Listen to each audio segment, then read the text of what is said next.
nakaza tiyokwata wakuza kubola Nananjima choko ijola leka kavula kuno asijayiveni bafana le ngoma imnande masinga kayo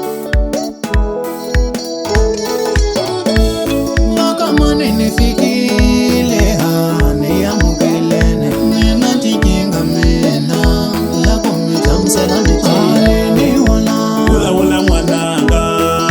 wula wula ikutwa mina ni mwana wangu na koleka yopela hatwanane siyanzuloke mapi pela hatwanane futi lokune moya mula we baba shikona hane samula kukafi Satwana alina famba kayo alaliranzi akona mwewa twale wasatembo mwananga ungayilukele wake uyibona liranzi mwananga lapasate mwananga ungayilukele wake uyibona liranzi mwananga lapasate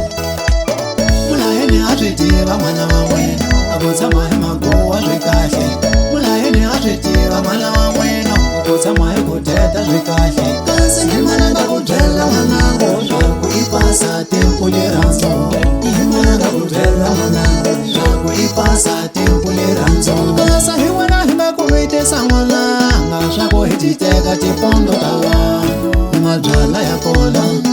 okutalekanza ukate namuta wahibela switora swa pasate